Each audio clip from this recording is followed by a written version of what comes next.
40% fall short of the mid-year target, the OVP is confident in maintaining an obligation rate above 85% by year-end, as has been achieved in the prior years. As a final note, the OVP holds a distinct position in our bureaucracy. As the second highest office in the land, the OVP carries out functions that complement the work of other government agencies while advancing the well-being of the Filipino people, with a mission to deliver efficient, accessible, and responsive public services. Our work resonates at the core of our nation's welfare and progress. Thank you and good morning. Thank you, Attorney Calvin. For our first question, we have Jason from SMNI. Hi, Sir Jason po ulit ng SMNI. First question po on the 2025 programs.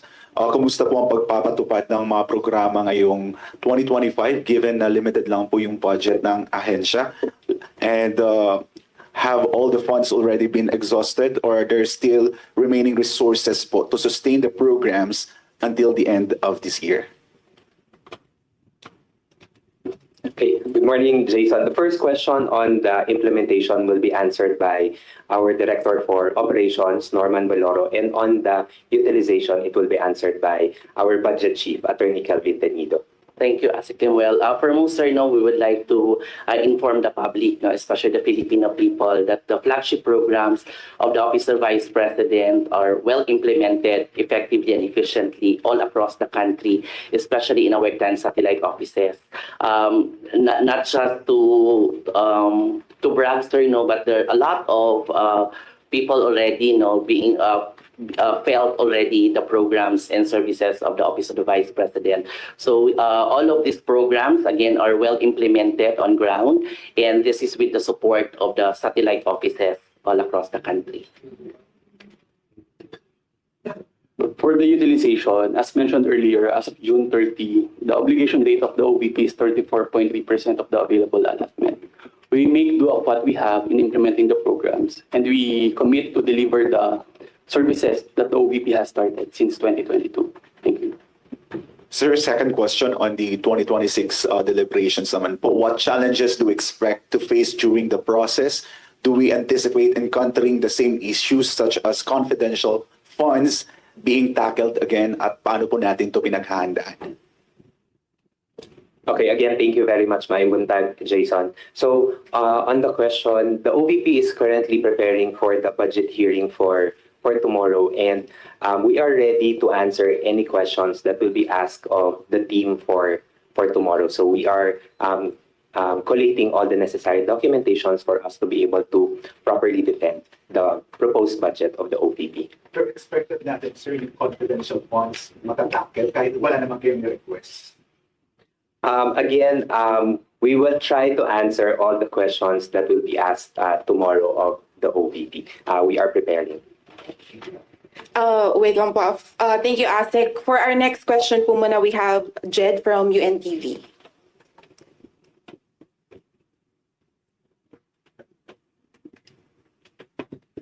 Good morning po, Jed po from UNTV. In relation po sa tanong ni Kuya Jason, paano po nag-prepare ang Office of the Vice President para sa budget hearing sa House for tomorrow? Thank you po. The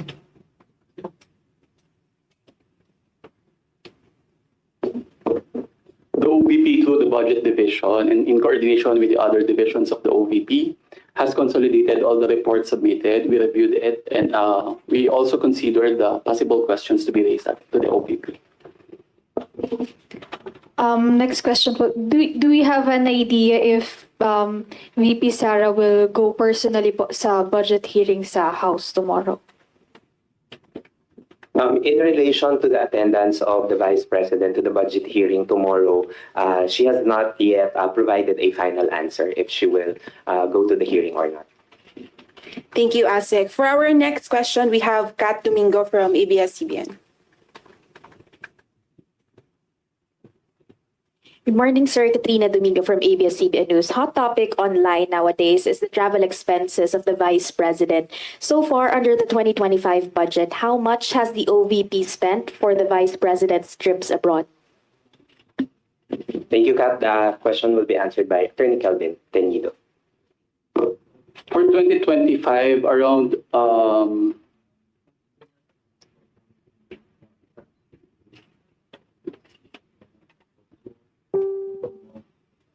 more or less around 20 million has been obligated for the travels of the vice, for the travels of the OVP, and including the expenses of the security personnel and the civilian personnel. Ito po, in particular, are just foreign trips. Hindi kasama yung trips to Davao, Cebu, Mindanao. All foreign expenses lang po itong 20 million. Yes. Okay, sir, for the 2026 budget, how much has been allocated for the Vice President's trips abroad? For 2026? Okay. For 2026, the allocation is 20 million for 2026 NEP. This is the lowest allocation since 2023, and the highest allocation made was 31.5 million. Sir, last question on the topic. For 2025, ilang % na po ng travel expense allocation yung natitira? And how many countries has the Vice President been to that covered 20 million pesos? Can we move to the next question muna? I'll check lang in the data. Sige, sir, balikan niyo ako ha? Yeah, sure. Okay, thank you, sir. Okay, thank you, Attorney Kelvin. For our next question, we have Jai from Bombo Radio. Hi, sir. Will Congress reduce the Office of the Vice President budget when deliberating the General Appropriations Act? Sorry again. Sa tingin niyo po ba, will the Congress reduce the Office of the Vice President budget when deliberating the General Appropriations Act? Of course, it has been always the position of the Office of the Vice President that we submit to the wisdom of the Congress. However, we would appreciate it much if the recommended budget for 2026 will be maintained and approved for the OVP. Thank you, ASEC. And then for our next question, we have Zach from Inquirer. Medyo different topic lang po. Vice President Sara Duterte previously said that she will be going to Bicol. I believe she said na magkakaroon ng sectoral gatherings together with OVP. Pwede po manghingi ng details kung ano po yung plans niya during this trip. Unfortunately, Zach, we cannot provide details on this one. We are here. We would appreciate if the questions would be centered around the budget proposal. Okay po. Pero okay lang po ma-confirm. But with OVP naman po tong program na to, di ba? Yung trip niya sa Bicol region. It has been announced already by the VP that yes, she will go to Bicol. Yes. Okay. Okay, thank you, Zach. And then we have Sir Kelvin. Going back to the question earlier, the total travel expenses of the OVP as of July 31 is 20.68 million. I stand corrected with the statement of 20 million for the foreign travels. The 20.68 million, 13.21 million of which is under local travels and 7.47 million under the foreign travels of the OVP. Out of 20.68 million as of July 31, 13.207 million under local travels, and foreign travel, 7.473 million. 7.473. Sir, ilang percent po to nung total allocation for 2025? More or less 25% for the foreign travels, and for the local travels, around 40%. 40 for the local. Natitira pa kayo, sir, more or less? As of July 31, the balances are 17.585 million for local and foreign 24.03 million. Okay. Sir, paulit yung foreign, sorry. Balance for local, 17.7575. Balances as of July 31, under local travel, 17.585 million. Foreign travel, 24.026 million. Okay, thank you, Sir Kelvin, for follow-up, ma'am.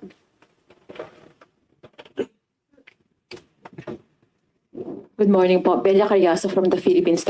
Sir, based dun sa a record ng media, at least 13 foreign travels na tama ang nasa listahan ni Vice President. And can you identify these countries?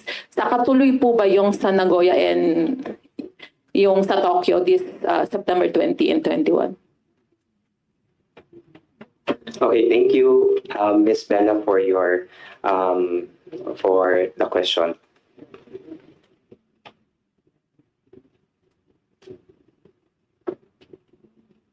Okay. On the matter of the foreign travels, no, we'll have to get the details on this one on the number of destinations. But we'd like to emphasize that all the travel overseas of the Vice President is covered by a travel authority and did not include any public funds. Did not use any public funds. Thank you. Ma'am, I cannot provide information on regarding the travel of future travels of the Vice President. We'll have to check on her schedule. Sir, just to clarify, you mentioned that the travels of the Vice President have been covered by travel authority and did not include public funds. So saan po nagastos yung 7.473 million for the foreign trips?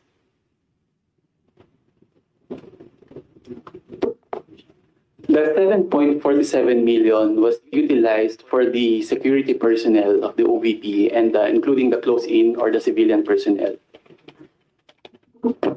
Tama po ba na so far, every time na magta-travel si VP Sara abroad, ang covered niya po is her personal expenses as well as her family's expenses. But as for her security, that's still under taxpayers' money.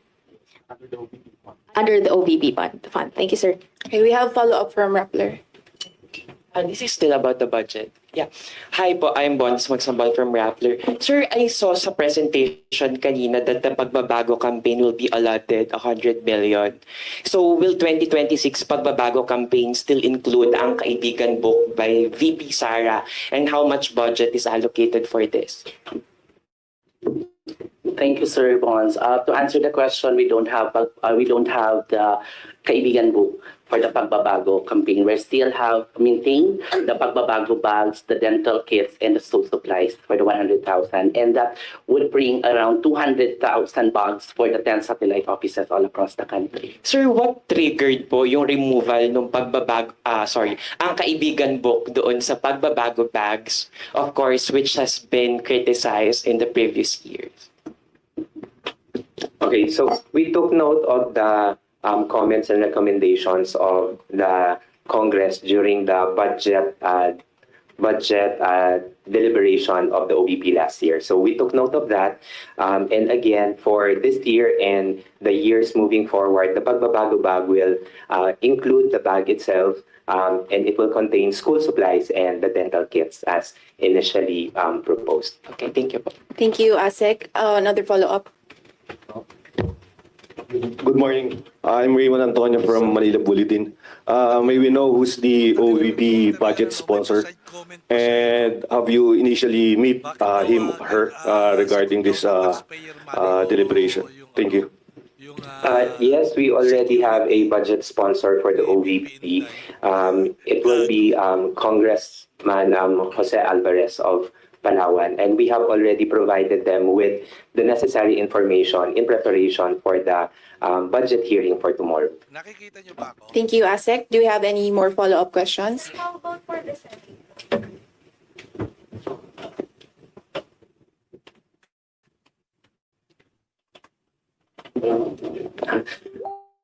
We are yet to receive confirmation coming from the Senate. But then again, we are already preparing for the submission of the necessary documents for the Senate budget hearing. Okay, thank you, Asek. Kat, for follow-up, please. Sir, you mentioned there was a dip in the request or the amount of travel expenses or travel allocation for 2026. What was the wisdom behind that decision to lower that allocation for next year? Usually, it's the absorptive capacity of an agency. It's a standard protocol for all the agencies. I think the DBM applies the same for other agencies. Sir, just to clarify, is it not because it's an election year this year and it's not an election year next year? We consider the election year in crafting the budget, but for this specific item, no. Okay, thank you. Next question. Hello, I'm Andrew from Bloomberg. You mentioned that your budget proposal was higher than the one that was given to you. So nabawasan po dun sa NEP, ano po yung mga na hindi na grant na allocations? There is an ISSP, or the Information System Strategic Plan. Portion of those proposals were not included in the, or were not considered in the NEP. Ano yung, what is the ISSP for? It's the IT infrastructure or the systems of non-agencies. And then, how will your operations suffer, or? We prioritize our need based on our endorsed ISSP, just to fit in with the amount given to us. And then on VP Sara's foreign trips, she usually interfaces with the OFWs po, ano? So meron bang na yung kumbaga meron ba siyang mga nakakalap na needs doon ng OFWs or their families here na na-course through your office, and then parang na-extend na tulong? I mean, I'm just trying to understand the dynamics of her trips and how the OVP plays into that. Okay, in relation to the foreign trips of the VP, no, yes, we do acknowledge the presence ng mga OFWs natin no, outside of the country, and we also take note of their concerns and their issues na they are raising whenever they meet the Vice President, because we also understand that kahit wala sila dito sa loob ng Pilipinas, they are still Filipinos, and we still recognize the issues and concerns that they are raising. Thank you, Asik. And then for our last question. Isa lang, Sir, and additionally, additionally also, sir, when there's foreign travel by the Vice President, or also referrals coming from the Vice President with regard to the distressed OFW. So what we did is we are also referring into the appropriate agency, like the Department of Migrant Workers. Meron pong mga instances and situation po niya. Thank you, Director Norman. Yes, sir, last question. Good morning, Ron Calonso, sir, sa Kyoto News. Sir, with your indulgence, Sir Lemuel, about the Japan trip ni Vice President, kasi she herself said it in The Hague. Just want to make sure kung both Nagoya and Tokyo trips yung pupuntahan niya, sir, or? Sir, unfortunately, sir, I do not have detailed information on the trip of the VP to Japan. So I'm sorry, I cannot provide information. Thank you. I'm sorry, that concludes our press conference. Everyone, thank you so much for coming today. Meron po tayong pagkain and information you can ask po Sir JC, our Media Relations Officer. Thank you, everyone. Thank you to our directors and chiefs. Thank you. Huwag nyo na pakainin yung mga hayop na yan.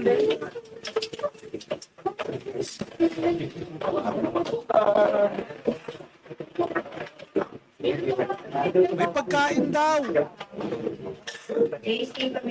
Putang ina, papakainin nyo pa yung hayop na yan. Huwag nyo na pakainin yung mga reporter na yan. Putang ina yan. Alam nyo kung bakit ganyan sila magtanong. Alam nyo kung bakit sila magtanong. Kasi walang pakimkim eh.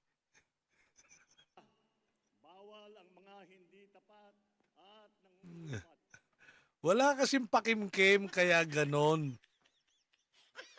Eh kung may pakimkim yan, ay putang ina. Oo. Kaya ganon yung mga line of questioning ng mga gago na yan eh. Tangina, lalo na yung, ay sas po, tangina ninyo.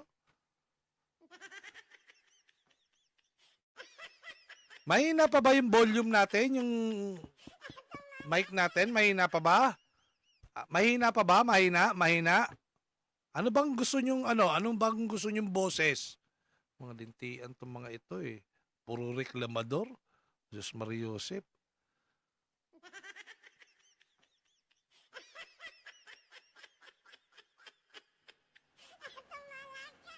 Ayan.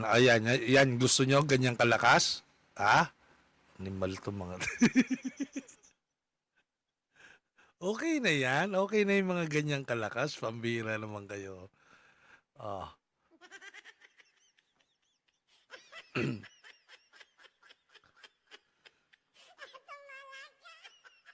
Dinig na dinig yung music. Okay na. Hindi, ganyan lang naman. Bumubulong lang ako kasi para marinig yung mga sinasabi doon. O sige na, babay na at may ginagawa ko. Nagluluto ako ng Shanghai eh. Pangtanghalian ko eh.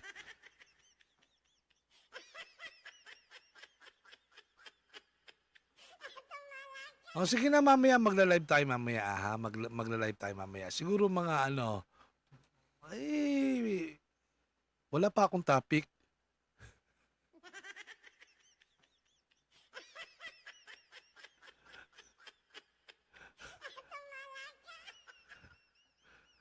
Ano lang to, press call lang. Oh, mamaya tayo magta-topic ha. Mamaya tayo Wala pa akong topic. Naghahanap pa ako. Oh, naghahanap pa ako. Bimbo Hernandez, magandang lalaki ka ha. Buong buhay mo ha. Oh, magandang lalaki ka buhay mo. Putang na, Dol. Dol, Idol, good PM. Oy, Chris Amis Moriles. Ay, ang ganda naman ito. Pwede pa kiss?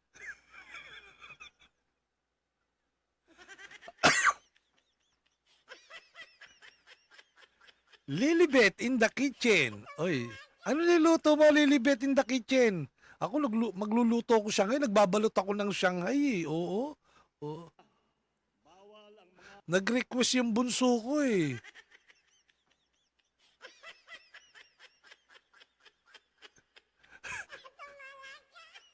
Mahirap talaga biruin to si Ay, hindi naman biro yun. Mahirap purihin itong si Kuya Bimbo Hernandez. Ano pag Kasmay. Oo, Kasmay. Pagka sanabihan mo si Boss Bimbo ng ano, ha, maganda lalaki ka habang buhay. Tingnan mo naman may pakulay pa. Di ba? Pare, kailan? Kuya Bimbo! Maraming salamat ha. Magandang lalaki ka talaga habang buhay. Mabuhay ka. Palakpakan natin.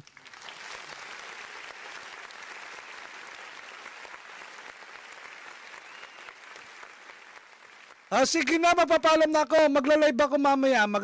Ginagawa ko pa yung ano ko eh, yung mga dapat kong itapik eh, ha? Oo. Oy! Mare, size 10 ha, size 10.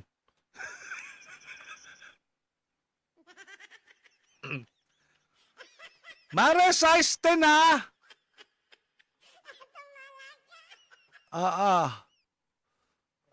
Basta wag makalimutan Mare ha, size 10.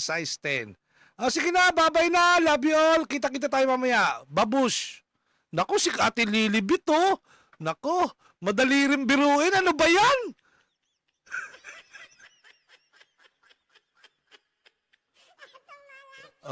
Thank you Ate Lilibit ha. Maraming salamat ha.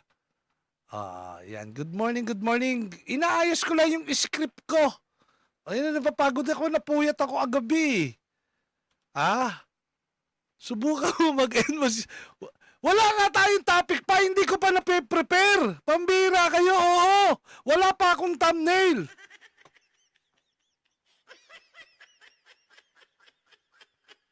Buster si Lance, Hong Kong, member siya, walang jacket. Sandali, magja-jacket ako. Sandali lang ha, magja-jacket ako ha. Huwag kayong magulo ha. Magja-jacket lang ako, wait lang ha. Magja-jacket tayo. Si Ate Lilibit ba may jacket na? Baka may sumipa dyan eh. Nako, mawawala yung pakulay ko dyan. Diyos mio.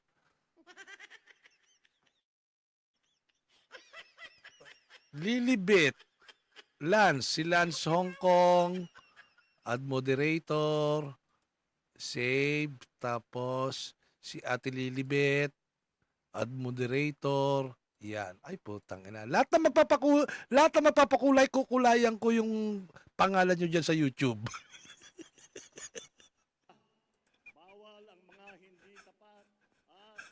Ay, humabol pa si Maria Cristina, oh. Maria Cristina Ricato, thank you ha, thank you. Naku, parang araw ko ngayon ha. Oo. Sige na.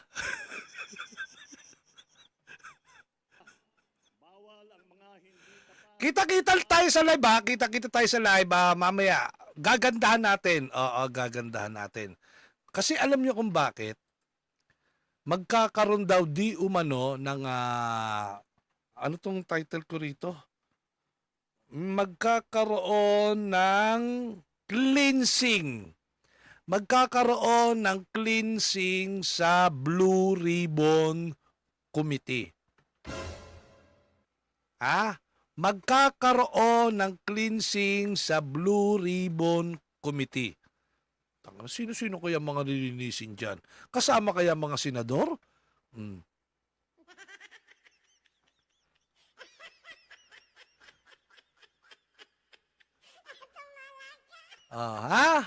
Mamaya, kita-kita tayo. Love you all, Momo, Chup-Chup, Babus. Mabuhay kayo, pagpalain kayo ng Panginoong may kapal.